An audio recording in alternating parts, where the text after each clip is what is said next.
चाहिँ तादी खोलाको भ्यू के भन्छ यसलाई यो ठाउँलाई के भन्छ यो ठाउँ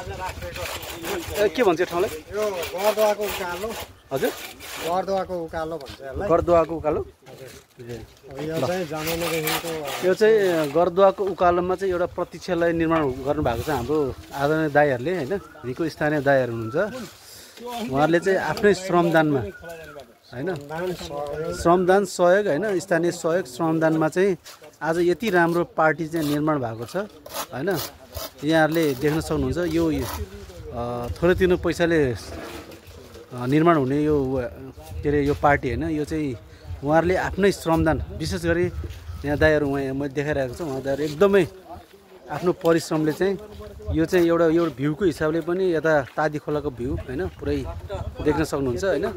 यहाँ चाहिँ एकदम कामको थकानले यो खेती गरेर आएपछि एकदम कामको थकानले चाहिँ यहाँ चाहिँ यो प्रतीक्षालयमा आएपछि सम्पूर्ण थकानहरू बिर्सिने र उहाँहरूले अब यो चाहिँ हेर्नु यति श्रमदानमा यस्तो यो श्रमदान र सहयोगमा यति राम्रो पार्टी निर्माण भएको छ उहाँहरूले चाहिँ अब यहाँ खानेपानीको पनि व्यवस्थापन गर्ने र यहाँ आउने जति पनि यो कामको थकानलाई मेटाउनको लागि यो यसमा बसिएपछि हामीलाई यसलाई चाहिँ अलिकति सकिने बेन्च एउटा बनाइदिनु पाएदेखि भनेको कहीँबाट केही उपाय लागेन अब यो फ्रेमहरू चाहिँ हालेको हामीले हजुर यो तीनपट्टि चाहिँ ट्याक्क बेन्च बनाइदिनु पायो अझै यहाँ चाहिँ तपाईँहरूले देख्न सक्नुहुन्छ अब यो बेन्चीको लागि तयार गर्नुभएको उहाँहरूले चाहिँ अब कोही अब त्यस्तै अब के अरे मनकारी धनको मनकारीहरू हुनुहुन्छ भने यहाँ चाहिँ तपाईँहरू आफ्नो अब पितृको नाममा कसैको नाममा तपाईँहरूले यहाँ कुर्सी बनाउन पनि चाहनुहुन्छ भने यहाँ चाहिँ ठाउँहरू यहाँ बनेको छ र आफ्नो पितृको नाममा होइन हुन त दिएर खाएर कसैलाई केही हुँदैन आफ्नो पितृको नाममा एउटा कुर्सी राम्रो कुर्सी तयार गर्न सक्नुहुन्छ यहाँ चाहिँ तपाईँहरू देख्न सक्नुहुन्छ यो चाहिँ एकदमै राम्रो प्रतीक्षालय बनेको छ होइन विशेष गरी हाम्रो उहाँ दाइहरूलाई म विशेष धन्यवाद दिन चाहन्छु तपाईँहरू यहाँ बसिएपछि एकदम मनको शान्त मिल्छ एकदम यहाँ कि खेतीबाडी गरेर यो बन्नुभन्दा पहिला चाहिँ एकदमै फोहोर ठाउँ यो त्यो सबैले फोहोर फाल्ने मान्छे हिँड्न पनि गाह्रो यो छिडी पनि अब भने हामीले सहयोगमा चाहिँ विभिन्न व्यक्तिहरूले सहयोग गरेर यसमा विशेष गरी शिवहरि गजुरेल सरले चाहिँ 20 बोरा सिमेन्ट दिनुभयो गत असारमा हामीले छिडी निर्माण गरेका थियौँ अब यो पार्टीको लागि नि विशेष गरी शिवहरि सरले नि सुरुमा स्टार्टिङमा चाहिँ ल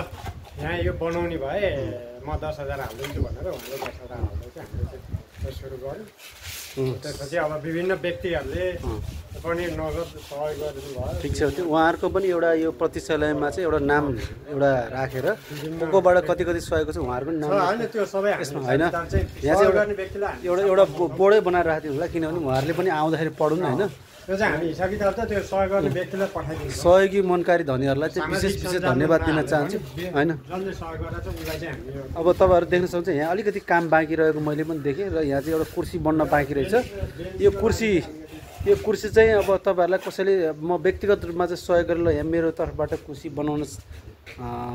चाहनुहुन्छ भने चाहिँ तपाईँहरू यहाँ आएर हाम्रो शिव अधिकारी दाइलाई भेट्न सक्नुहुन्छ यहाँ सम्पूर्ण शिव भट्टराई दाइलाई भेट्न सक्नुहुन्छ यहाँ तपाईँहरू देख्नुहुन्छ यहाँ अहिले पनि काम भइरहेको छ उहाँहरूले आफ्नो घरको भात खाएर आफ्नै खाजा खर्चमा यहाँ चाहिँ बिना पैसामा आफ्नो श्रमदान गरिराख्नु भएको छ उहाँहरूलाई विशेष धन्यवाद दिन चाहन्छु र यहाँ एकदम फोहोर फाल्ने ठाउँ आज यतिको सफा भएको छ यो जङ्गललाई पनि एउटा के अरे रेखदेख हुने र यहाँको अब सबभन्दा ठुलो यहाँ भ्यू पोइन्टको हिसाबले पनि यहाँ तपाईँहरू घुम्न आउन सक्नुहुनेछ आज एकदम खुसी लागेको छ